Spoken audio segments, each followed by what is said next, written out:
الذین اذا ذکروا بآیات ربہم، اور جب ان کے سامنے ان کی رب کی آیات ذکر کی جاتی ہیں، پڑھی جاتی ہیں، لم یخروا علیہا صما وعمیانا،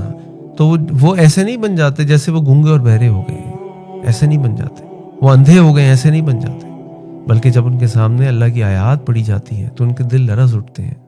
اللہ تعالیٰ قرآن میں ایک اور مقام پہ فرماتے ہیں انما المؤمنون، مومن تو صرف وہی ہے، اذا ذکر اللہ وجلت قلوبہم، جب ان کے سامنے اللہ کا ذکر کیا جاتا ہے ان کے دل کانپ جاتے ہیں، واذا تلیت علیہم آیاتہ زادتہم ایمانا، اور جب ان کے سامنے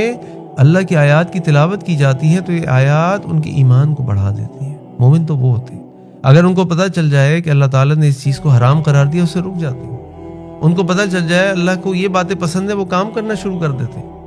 آپ کو پتہ ہے نا کہ جب اللہ تعالیٰ نے شراب کی حرمت کا حکم اتارا تو مدینہ میں صحابہ شراب پیتے بھی تھے، شراب کا کاروبار بھی کرتے تھے، ان کے گھروں کے اندر بھی شراب ہوتی تھی، بعض تو یہ کر رہے تھے کہ اس وقت بھی شراب پی رہے تھے، لیکن جب اللہ تعالیٰ کی طرف سے حکم آیا اور اللہ کے نبی صلی اللہ علیہ وسلم نے حکم پڑھ کے سنایا اور صحابہ کو یہ بات پتہ چلی تو جو شراب کا کاروبار کرتا تھا اس نے شراب بہا دی، جس کے اندر گھر کے اندر شراب کسی مٹکے میں موجود تھی اس نے بہا دی، جو شراب پی رہا تھا اس نے وہ گلاس بہا دیا، اور روایات میں آتا ہے کہ مدینہ کی گلیوں میں شراب بہہ رہی تھی، کیونکہ مسلمانوں کو جب اللہ تعالیٰ کی طرف سے حکم مل گیا تو انہوں نے یہ نہیں کہا یار یہ تو بڑا نقصان ہو جائے گا، یہ تو شراب ضائع ہو جائے گی، چلو ایک گھونٹ پی لوں، نہیں،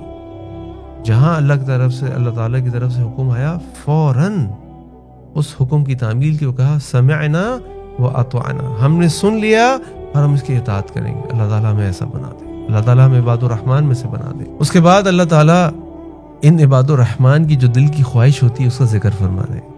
ان کی خواہش کیا ہوتی ہے؟ والذین یقولون، اور وہ لوگ یہ کہتے ہیں ربنا ھب لنا من ازواجنا وذریاتنا قرۃ اعین، اے اللہ ہماری بیویوں میں سے، اے اللہ ہمارے شوہروں میں سے، ہماری اولادوں میں سے ہماری آنکھوں کی ٹھنڈک بنا دے، ہمیں ایسی اولاد اور ایسے شوہر بیوی عطا فرما دے، وجعلنا للمتقین اماما، اور ہمیں متقین کا امام بنا دے۔ یعنی جب انسان ایک مومن جو ہوتا ہے نا اس کی خواہش کیا ہوتی ہے؟ اس کی خواہش یہ ہوتی ہے کہ وہ جنت کے اعلیٰ سے اعلیٰ درجے میں چلا جائے، اس کی خواہش یہ ہوتی ہے کہ اس کے بچے، اس کے گھر والے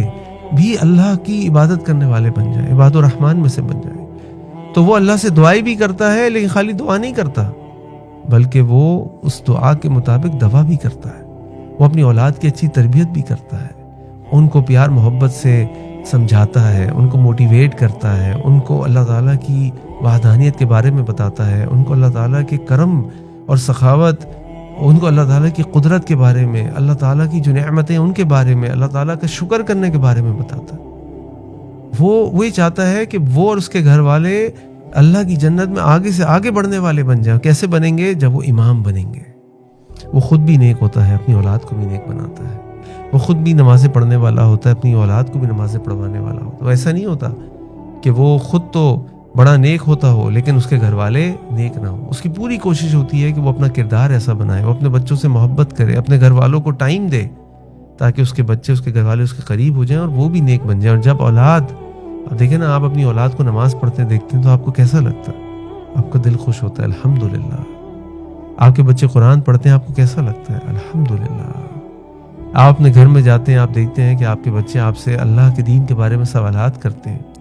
وہ آپ سے یہ نہیں کہتے ابا مجھے امریکہ کب لے کر جائیں گے، وہ آپ سے کہتے ہیں اللہ ابا ہم عمرے پہ کب جائیں گے، اللہ ہم اللہ کے گھر بیت اللہ کے حج پر کب جائیں گے۔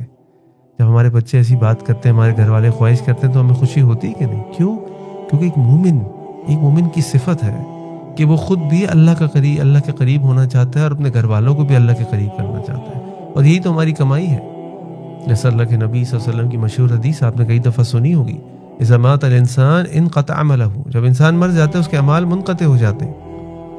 الا من ثلاث، سوائے 3 چیزوں کے، اور ان میں سے ایک چیز کیا ہے؟ ولد صالح یدعو لہ، نیک اولاد جو اس کے لیے دعا کرتی ہے۔ تو یہ نیک اولاد اگر ہمارے لیے دعا کرنے والی ہو، نیک عمل کرنے والی ہو تو ہماری صدقہ جاریہ ہے، یہی تو ہماری کمائی ہے۔